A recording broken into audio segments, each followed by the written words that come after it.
قیام پاکستان کے وقت آبادی تقریباً 3 کروڑ 20 لاکھ تھی۔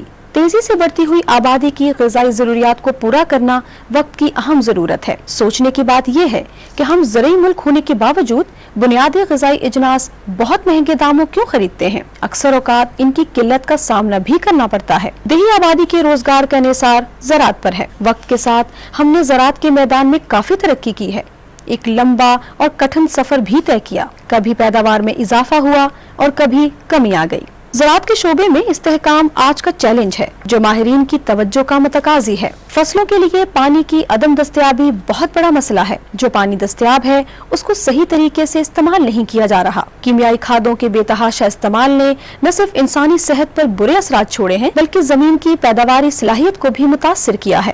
زرعی زمینوں کو رہائشی کالونیوں اور صنعتی زون سے بچانا ہے تاکہ پیداوار میں بہتری آئے۔ آج کا کسان سب سے زیادہ پریشان اس وجہ سے ہے کہ اس کی فی ایکڑ لاگت دن بدن بڑھتی جا رہی ہے۔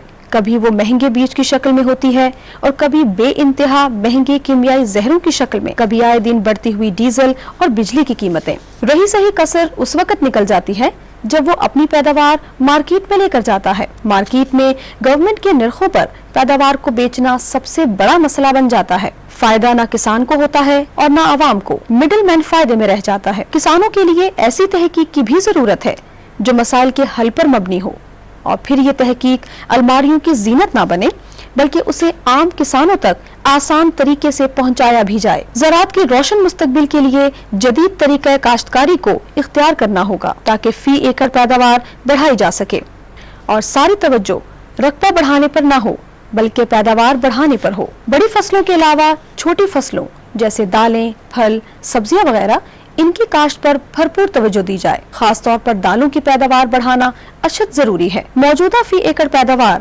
ملکی ضروریات کے لیے ناکافی ہے۔ زراعت میں مویشیوں کی افزائش کافی حوصلہ افزا ہے، لیکن یہ اتنی بہتر صورتحال نہیں کہ گوشت اور دودھ کی ضروریات کو پورا کر سکے۔ پالیسیاں کمروں میں بیٹھ کر بن تو جاتی ہیں لیکن نفاذ میں روایتی سست روی آڑے آ جاتی ہے۔ دستیاب وسائل کا استعمال وقت کا تقاضا ہے۔ بلوچستان کے زرعی رقبے پر مزید توجہ کی ضرورت ہے۔ اس سے پہلے کہ کہیں زیادہ دیر ہو جائے، ہمیں زراعت کے شعبے میں نئے سرے سے ترجیحات کا جائزہ لینا ہوگا۔